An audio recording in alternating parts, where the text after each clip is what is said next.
पती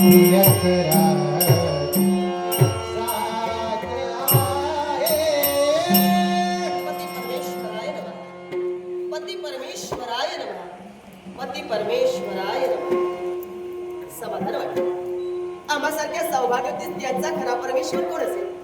तुझ्या सौभाग्याच्या नावानं गोडवर कुंकू मस्तकी चर्चित करतो, कंठी मणिमंगळसूत्र धारण करतो, हातातील हिरवा चुडा, पायातील जोडवे आणि नाकातील नथनी.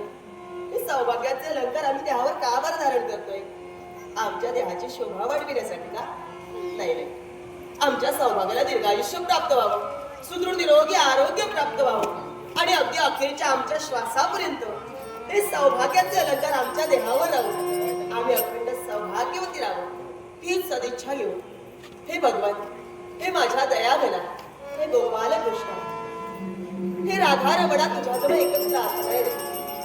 समजू लागल्या दिवसापासून तुझी भक्ती केली, त्या भक्तीची कास धरून आज संसारात पदार्पण केलं आणि इच्छा एकच आहे, माझ्या या सुखी संसारात कुणाही दृष्टाची नजर लागू नये, कुणाही दृष्टाची नजर लागू नये. गोपाल गोपाल गोपाल. समाधान वाटलं. भगवंत अदृश्य रूपानं कवीला त्याचा आशीर्वाद मिळाला, पण तरी सुद्धा मन समाधानी नाही, कारण अधीर झालेल्या मनाचं सांत्वन म्हणजे आमच्या सौभाग्याचं दर्शन. आणि म्हणूनच केव्हायला स्वारी, केव्हायला त्यांचा मंगलमय आशीर्वाद दे आणि अधीर झालेल्या मला स्थिरता केव्हावे, ज्यावेळी या दोन जगाचे पवित्र धुनीकण मस्तकी चर्चित करीत तोच क्षण माझ्या जीवनातील आनंदात जाईल. आणि म्हणूनच या अधीर झालेल्या मनाचं सांत्वन करण्यासाठी आपल्या वेळेची गरज आहे. अवकाशी चंद्रदेवता उपस्थित झाले आमच्या प्रेमाची साक्ष देण्यासाठी. माझा फुलवेली प्रत्येक जण जागे आमच्या प्रेमाची साक्ष देण्यासाठी. आणि तुम्ही बरा अद्यापही तुमचा आनंद या नावावर या चंद्रदेवतेला साक्ष देऊन सांगते, तुमची बायको तुमच्यावर शिवपार प्रेम करते, आपली महान प्रतीक्षा करते. लवकरात लवकर लवकरात लवकर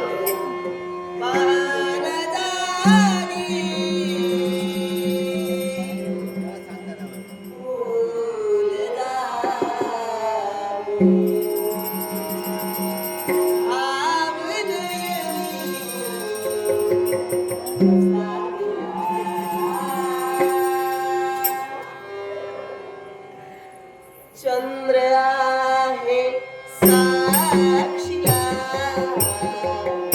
चंद्र आहे साक्षीला, चंद्र आहे साक्षीला, चंद्र आहे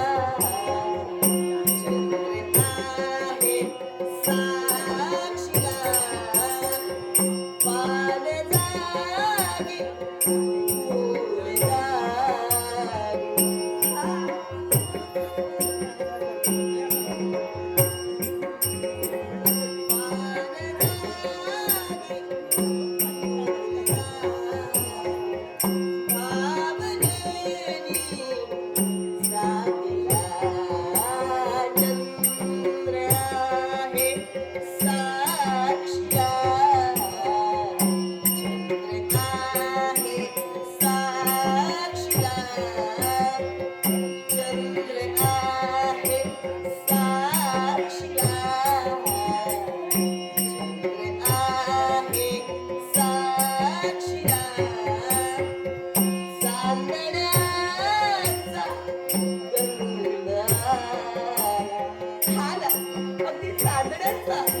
अगदी नभातील चांदण्या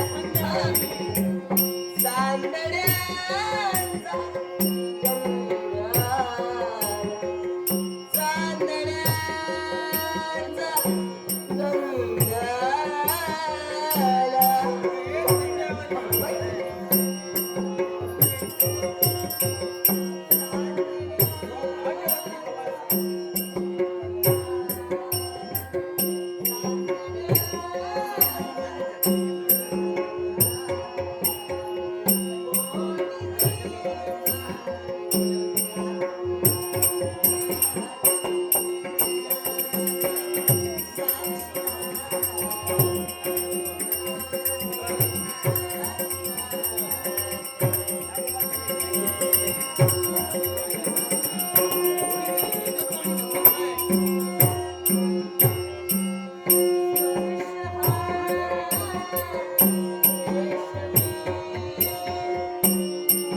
साक्ष खरंच साक्ष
सौभाग्यवती